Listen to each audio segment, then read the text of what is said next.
Suhaizan ternyata banyak menabur jasa. Calon Pakatan Harapan PH pada pilihan raya kecil PRK Parlimen Pulai, Suhaizan Kayat berpandangan penambahbaikan program jualan rahmah boleh dilaksanakan dengan menambah jumlah lokasi pelaksanaan program jualan itu terutama di kawasan berkepadatan penduduk. Malah beliau sendiri akan mencadangkan perkara itu kepada Kerajaan Perpaduan sebagai usaha membantu rakyat yang berdepan dengan ketidaktentuan kos sara hidup. Suhaizan yang pernah berkhidmat sebagai setiausaha politik kepada Menteri Perdagangan Dalam Negeri dan Kos Sara Hidup Allahyarham Datuk Seri Salahuddin Ayub berkata usaha itu antara visinya dalam meneruskan legasi Salahuddin apabila diberi mandat di kerusi Parlimen itu nanti. Sebelum ini Kementerian Perdagangan Dalam Negeri dan Kos Sara Hidup dilaporkan akan melaksanakan program jualan rahmah 2 kali sebulan di 640 kawasan DUN seluruh negara bermula Ogos dengan menyasarkan 6,400 lokasi penganjuran program 640 kawasan DUN.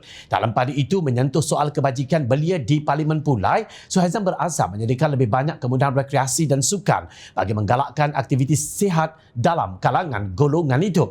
Misalnya di Kempas, isu yang dibangkitkan golongan belia termasuk memerlukan padang bola sepak dan gelanggang futsal. Selain itu, isu peluang pekerjaan juga banyak dibangkitkan dan ini isu-isu yang perlu diselesaikan demi masa depan belia yang lebih baik di Pulai. Katanya yang sudah terbiasa dengan kerja-kerja politik. Calon PH ini disifatkan sebagai figura yang banyak berjasa dan memberi sumbangan kepada negeri Johor. Menteri Besar Datuk On Hafiz Ghazi berkata, ia berikutan Suhaizan adalah bekas Speaker Dewan Undangan Negeri DUN Johor di samping setiausaha politik Allahyarham Datuk Seri Salahuddin Ayub yang juga ahli Parlimen Pulai sebelum ini. Pagi ini saya bersama Suhaizan yang calon daripada Kerajaan Perpaduan Pakatan Harapan PH Barisan Nasional BN. Suhaizan banyak berjasa kepada Kerajaan Johor sebagai Speaker DUN selain berkhidmat di kawasan Pulai sebagai Ketua Amanah bahagian itu. Beliau yang juga bekas pensyarah mempunyai prestasi sangat baik membantu rakyat terutama di kawasan Pulai. Saya yakin Suhaizan akan dapat meneruskan legasi perjuangan Allahyarham Datuk Seri Salahuddin Ayub, katanya di Petik Sinar Harian 27 Ogos lalu. Ditanya mengenai sokongan ahli BN kepada Suhaizan, On Hafiz berkata sokongan terhadap calon PH itu menunjukkan momentum yang baik. Alhamdulillah setakat ini sokongan ahli-ahli BN dalam keadaan yang baik dan mereka memahami perlunya kestabilan untuk negara dan juga negeri Johor, katanya. Suhaizan meluahkan rasa terharu dengan sokongan dan kerjasama rakan sekutunya Barisan Nasional BN ketika berkempen sehingga tidak rasa seperti orang asing. Malahan beliau dilayan dengan cukup baik.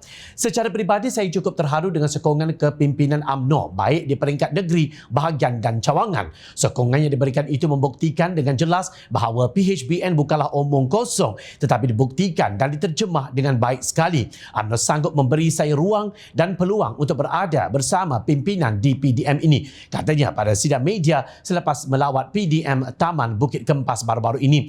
Memperjuangkan isu peluang pekerjaan dan infrastruktur termasuk perumahan untuk rakyat akan menjadi antara fokus utama Suhaizan sekiranya diberi mandat 9 September nanti.